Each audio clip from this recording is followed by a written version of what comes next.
Hi, and welcome to this episode of the Psych Review. And we're going to review Lessons in Chemistry, the first season.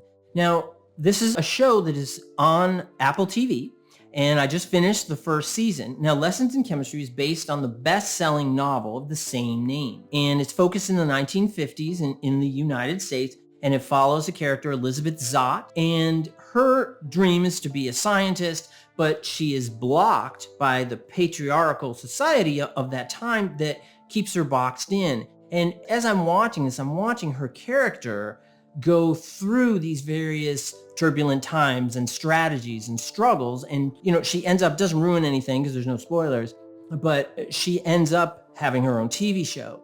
And in doing that, there's a lot of reticence about her presenting herself, about wearing pants. There's an issue about that at one point.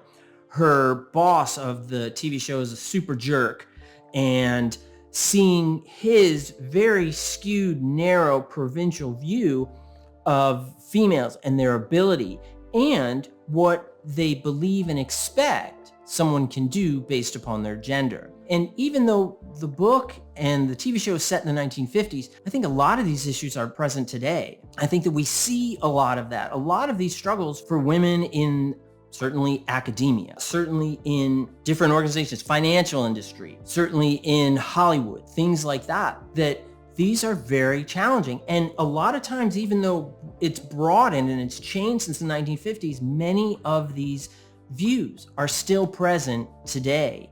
And I think seeing a character like Elizabeth Zott, I think even as a male watching it, I understand where she's coming from. And I see that perspective, and I see her grow through her challenges and what she is set out to uncover. And I think one of the things that she has to do, which is an adaptable skill that she has and that she utilizes, is that she can't focus on what other people think so much. And I think both men and women do this, and we've done this since the beginning of time because we're tribal. We want to fit in with our tribes, and we want to fit in and feel understood and connected and protected. And that's why a lot of us, we kind of give in to certain things that maybe we wish we didn't. Now, hindsight's 20/20, right? And certainly we see that in the show as well, is that some of the choices she makes, they're not all great choices. Like in life, we make some bad choices. And in uncovering some mysteries and some questions and some losses is that we see that she continues to persevere. And that's what this is about. It's what and how we understand our growth. I think that this show really taps into that. And I think particularly for a lot of women, I watched it, and the women in my home watched it, and they really enjoyed it. They felt that this was a powerful character who was going up against a lot of patriarchal perspectives.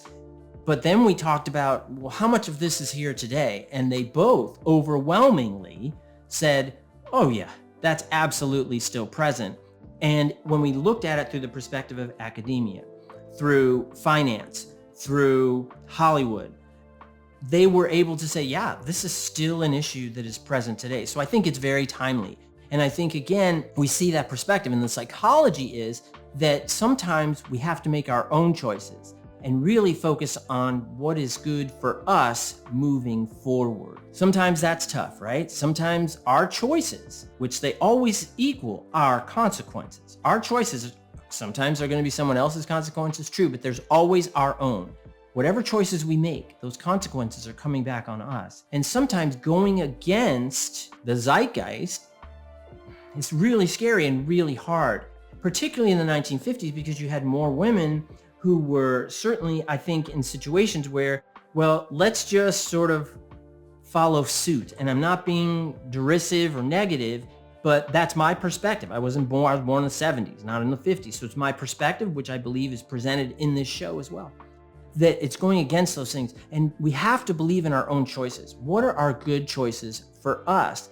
And as a psychologist, I help people identify their choices and how that will fit their life and broaden their perspective to help them the most to achieve their goals. And I think that you really see this, and I think that there's such a good message that is sent not only for women, but I think for men and for all of us, that sometimes we really have to go with what we feel is right and how we feel that we deserve to be treated. And we don't always have to violently go against the norms, but we have to push back. And a mentor of mine once said, real change doesn't come from the out group, it comes from the in group, which means that real change is affected from the inside. And I think we see Elizabeth Zott make some changes from the inside, how she impacts these people's lives, certainly how people impact her life as well as she continues to go up against these challenges and how she surmounts them. And she's not over the top and highly destructive and things like that, but she's smart, she's clever, she's patient, she's able, and she affects changes from the inside. So the question is, how can you affect your change from the inside of your social network and your system?